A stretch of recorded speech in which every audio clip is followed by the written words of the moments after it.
Ferry, tak ja ťa tu vítam. Ďakujem. Sme práve druhý večer bratislavských módnych dní a ja som videl toto v chodbičke, že je tu množstvo krásnych šperkov, ktorých teda, že vraj ty máš na rováši. Tak Ano. prosím ťa, povedz nám o tom viacej, lebo sú to naozaj nádherné veci. Tvoríme v podstate zlatnickú dielňu som otvoril v roku 2007. Dneska máme rok 2026, takže na budúci rok to bude 20 rokov. Ale ty si spomínal, že napriek tomu, že tak dlho fungujete, že veľa ľudí o tom nevie, pretože si nejak to netlačil ďalej, alebo...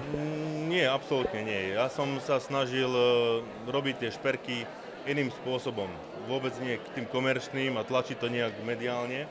A povieš nám takému bežnému lajkovi, ktorý sa možno nevyzná do šperkov, že aký je bežný komerčný spôsob, ako sa robia šperky a v čom si iný? Tak hlavná podstata je v tom, že fasujeme tie kamene, v podstate zasádzame, my to voláme, že fasujeme. Fasujeme tie kamene ručne, to znamená, gravírujeme si lôžko, vrtáme si lôžko, pripravujeme si, počítame si množstvo kameňov, veľkosť tých diamantov, si to rozkladáme na tom danom šperku ručne a ručne ich aj fasujeme. Kdežto veľká väčšina to robí odlievaním, to znamená, že si odlejú aj otvory, odlejú si aj krapne a tie kamene a diamanty a briliantíky maličké, milimetrové majú ďaleko od seba. A medzi nimi majú veľmi hrubú, dajme tomu tú krapňu, ktorá drží ten kameň. Kdežto my to robíme pod mikroskopom, robíme si to ručne, kde ten kameň je, v podstate sa dotýka jeden druhého. Tak detailne sú pri sebe. A ten materiál, ten kov odrieme preč a necháme tam len tie najmenšie množstvo toho kovu, ktorý drží ten kamienok a tým pádom vlastne vytvárame opticky veľmi vysokú brilanciu toho šperku. A koľko trvá takýto proces, lebo znie to dosť náročne? Tak ten proces je v podstate, je to individuálne, záleží to od šperku, od obťažnosti toho šperku. Každý šperk tvoríme úplne od základu, od kameňa, vybrúsime si vlastný kameň, máme vlastnú akadémiu, brúsime tie drahé kamene, farebné drahé kamene na veľmi, veľmi precíznej úrovni. Keď máme kameň, začneme robiť dizajn, začneme si tvoriť, začneme si to kresliť nejakým spôsobom.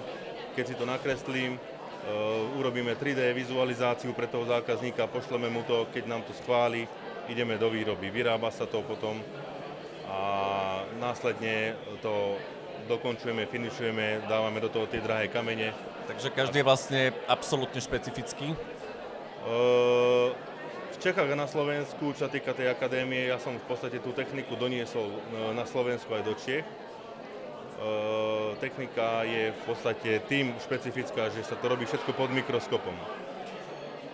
Je to veľmi precízne, kde tam vidíte milimetrový kameň ako 3 cm. To znamená, že tá dokonalosť pod mikroskopom, keď je to dokonale pod mikroskopom voľným okom, je to obrovská brilancia tým, že sú na husto tie kamienky poukladané. Takže bola to cesta náročnejšia, i s týmto spôsobom, zdĺhavejšia, ale o toto má pre nás väčší význam a tým je to, tí ľudia to vidia na oko, že aký rozdiel, že naozaj keď si porovnajú dva šperky, tak ten rozdiel tam je viditeľný. Ja by som sa ešte opýtal, kedy si zistil, že ťa vlastne zaujíma toto? Bol si vždy priťahovaný šperkami, páčili sa ti? Lebo napríklad ja si spomínam na svoje detstvo, že mňa hrozne fascinovala babkina šperkovnica, lebo áno, všetko sa tam jagalo, bolo to pekné, vyzeralo to ako z rozprávok. Ja som na tom bol podobne, s nejakou bižutériou maminkinou som sa zahrával a tak, ale ja som na to prišiel v podstate vo veľmi skorom veku. V 8. triede ročníka som si povedal, že chcem ísť na zlatnickú školu. A to veľmi skoro si učinil životné rozhodnutie. Od základnej školy som sa takýmto spôsobom rozhodol a ja som išiel úplne že prirodzenou cestou. V našej rodine nikto nepodnikal, ja som strašne túžil podnikať. Vyrábať tie šperky, to som proste vedel od začiatku.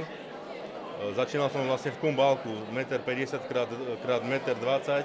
Mal som tam jeden starý stvor, ktorý mám teraz na padláši, čo sme s ocinom pozvárali, jedny valcne a tak som začal opravovať susedám nejaké šperky, zase som si zarábať nejaké drobné a s tým som sa dokonaľoval. Ľudia začali o mne nejakým spôsobom rozprávať, dozvedať sa. Ja som nedal do reklamy, do dnešného dňa môžem povedať naozaj, že minimum, žiadna reklama. Od človeka k človeku a išiel som si, preto to aj tak by som povedal, že dlho trvalo. A tá situácia sa zlomila v podstate 2024-2025, keď som vyšiel do toho sveta, išli sme do Mníchova, dal som šperk prvý do súťaže a hneď sme v podstate sa dostali do finále v najťažšej kvalite, v najťažšej kategórii, ďakujem, najťažšej kategórii v podstate medzi finalistov, hej. A finalisti boli vlastne 3 šperky. To je medzinárodná výstava, takže to bol veľký úspech, ten šperk aj tu máme. Následne sme išli po výstavách Dubaj, Hongkong, Vicenza, Mníchov a ukazovali sme svoje šperky, ukazovali sme svoje kamene, ten výbrus a môžem povedať, že boli veľmi, veľmi prekvapení tí ľudia, čo videli pod lupou. A keď sme sa my pozreli detálne na tú výrobu tých ostatných, doslova sme dokázali porovnať a aj ten, ktorý mne chcel predať ten šperk, pochopil, že naozaj sme na veľmi vysokej úrovni a ľudia ma v Hongkongu na výstave zdravia a mysleli, že poďte nám pozrieť naše šperky.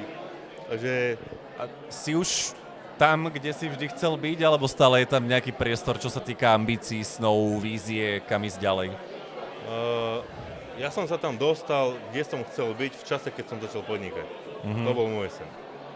Ja som z úplne obyčajnej rodiny, to znamená, že nebolo to jednoduché. Mamina musela 3 mesiace robiť po svadbách čašničku, aby som vôbec do tej školy mohol chodiť.